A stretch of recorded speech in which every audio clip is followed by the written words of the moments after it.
creo que todo el mundo sabe quién es Luis Miñarro porque lo hemos colgado en la web, ya están los antecedentes, ¿sí? Lo hemos colgado. El mismo, yo prefiero que se presente el mismo, ¿no? Y lo que sí me gustaría decir que puede ser que en los inicios de la carrera de Luis, que él sí hubiera sido un profesional del cine y un amante del riesgo, pero yo creo que hoy por hoy es un amante del cine y ya un profesional del riesgo, ¿no? O sea, como que se han invertido dos valores.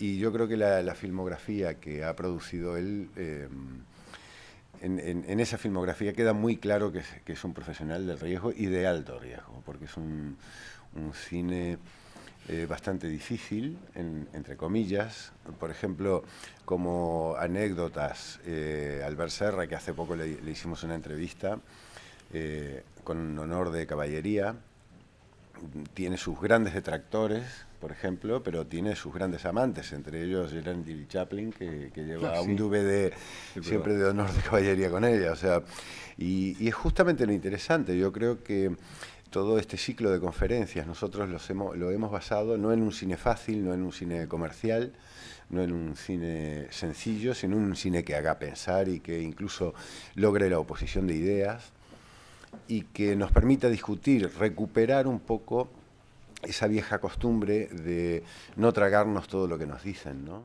Bien, bueno, gracias por vuestra asistencia. Retomando tu palabra, pues primero para introducir un poco a aquellos que no conozcáis un poco lo que hemos hecho a través de la productora, de mi productora, que es Edisaeza. Bueno, yo de entrada diría que soy mejor espectador que productor, sinceramente. O sea, creo que a mí me han colgado ahora el San Benido de productor radical. Yo diría que es hasta cierto punto relativo. Yo no creo que esté haciendo ningún trabajo.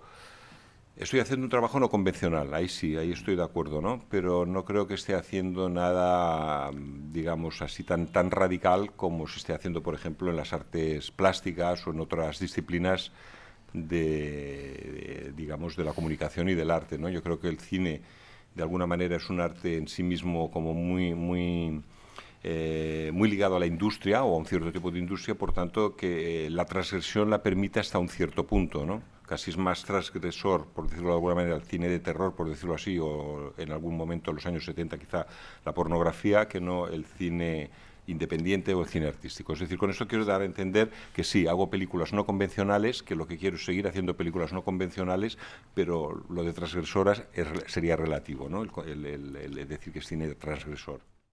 Bien, entonces, dicho esto, de los 14 largometrajes que he producido con mayor o menor fortuna de público, lo que sí es cierto es que el gran caballo de batalla ha sido siempre la distribución y la exhibición de estas películas. Es una pena que no haya estado aquí el que teóricamente tendría que ser mi contrincante, ¿no? Porque este es el tema delicado y el tema difícil realmente para cualquier productor independiente, ¿no? Que es conseguir hacerse un hueco en lo que luego es la distribución y la exhibición, que es donde verdaderamente las cosas cobran consistencia, ¿no?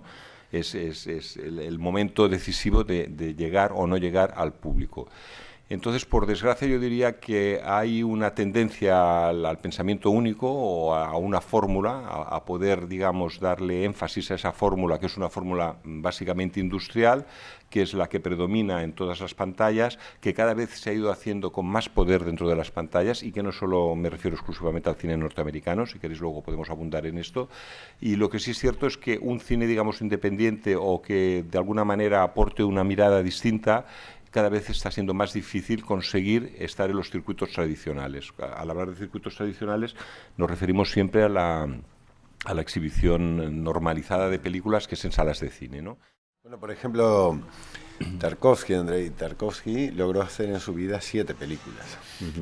Y es uno de los grandes maestros del cine y posiblemente esas 7 películas hayan sido vistas por mucho menor cantidad de espectadores si dejamos de lado las escuelas, que casi todas las escuelas se pasan, y sin embargo está reconocido como uno de los grandes maestros del cine. Entonces, ¿por dónde va? El aporte ha inspirado a verdaderos profesionales, uno, y por allí, yo que sé, Indiana Jones no ha inspirado a un niño para comprarse el merchandising que le vende Indiana Jones. Entonces, sí, Bueno, yo diría que uno de los consuelos, por decirlo así, de este tipo de cine también es de que sabes que no desaparece en el tiempo, ¿no? Exacto. O sea, que de alguna manera quedan como referencias de un momento dado, ¿no? O sea, cuando se revise pues la cinematografía española dentro de 40 años, seguro que la referencia de Guérin, por decir algo, o más Reche y tal, permanecen, ¿no? Y en cambio a lo mejor hay otras películas que desaparecen del panorama, ¿no? O Buñuel. O Buñuel, claro. Que Buñuel, no fue tan visto que en su momento... Almodóvar, por ejemplo, ¿no? Exactamente. Aquí. Sí, sí, que en su momento además aquí no se le daba bola, ¿no? No existía Buñuel, Sí, claro. sí. El gran maestro, ¿no? Sí. Español. Ahora, por ejemplo, acabo de hacer una coproducción, como os decía, con Manuel de Oliveira bueno, por ejemplo, la gente que no ha participado en esta película, con la que intenté recaudar más fondos para tener una presencia más interesante, más importante dentro de la película, me decía, no, es que ese señor es muy mayor. O sea, el argumento es que era muy mayor. En cambio, para mí ha sido trabajar con un maestro. O sea, he trabajado con los discípulos, pues como no iba a trabajar con el maestro si se me ofrece la oportunidad, ¿no? Y en cambio ha acabado la película 2 días antes de las fechas que estaban previstas, ha cumplido con todos los horarios, ha aportado toda su creatividad y bueno, será una película que seguramente permanecerá. La próxima película de Manuel de Oliveira, Singularidades de una chica rubia, que se estrenará, espero, el año que viene. En cambio, ¿cuántas otras tendrán un boom en el momento y después desaparecerán? Porque son fórmulas manidas, ¿no? Como en el caso de Isabel Coixet, por ejemplo, o de estos nuevos valores, generalmente en estos autores siempre se acaba diciendo de que sus primeros trabajos han sido los mejores. Y muchas veces es una realidad. Entonces, ¿hasta dónde no es un mito, ¿no? Un poco eso, y hasta dónde es realidad? Y entonces, en ese caso, ¿qué papel juega un tipo de productor como tú, que apuesta por alguien que no lo conoce absolutamente nadie y posiblemente con una película va a ser difícil y hasta con un guión complejo? Bueno, yo diría que, claro, la apuesta del producto... Vamos, primero, para producir hay que arriesgar. Esto es mi credo, punto 1. O sea, no puedes partir de la base, si no dedícate a producir publicidad, que también lo he hecho, si no quieres arriesgar, que cobrarás a los 30, 60, 90 días y harás un producto que será como un Kleenex, que saldrá a la televisión y luego desaparecerá de tu vida por siempre. Quiero decir, que me parece absolutamente honesto, ¿no? O sea, dedícate a eso, pero si quieres hacer cine de autor, has de arriesgar, porque es que si no, no sé, yo no lo entiendo de otra manera, sinceramente, ¿no? Esto punto 1.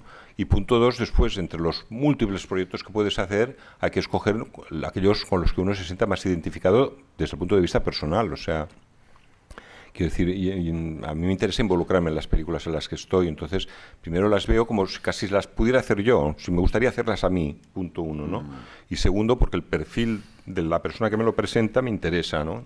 Entonces, estos son los elementos típicos a barajar, ¿no? En el caso de Isabel, éramos socios en aquel momento porque teníamos una productora de publicidad, entonces era como una cosa obvia que teníamos que colaborar conjuntamente en conseguir hacer la primera película. Después cada uno de nosotros ha hecho su carrera por separado, pero quiero decir, en aquel momento preciso, para los dos era importante hacer esta película, porque era pasar de un estadio, que era el de la publicidad, a hacer otro tipo de cosa que en el fondo nos interesaba más, porque los dos somos cinéfilos, ¿no? O sea, que de alguna manera la perspectiva es muy distinta, ¿no? O sea, me parece que el cine de Madrid en general está más dominado por una industria de productores no necesariamente cinematográficos, pueden ser empresarios, yo que sé, de la construcción, etcétera, etcétera. O sea, que es otra perspectiva, es una perspectiva más de negocio que no de arte, punto 1, que está mediatizado por una especie de Star System a la española, que es una serie de actores recurrentes que están en todas las películas, ¿no?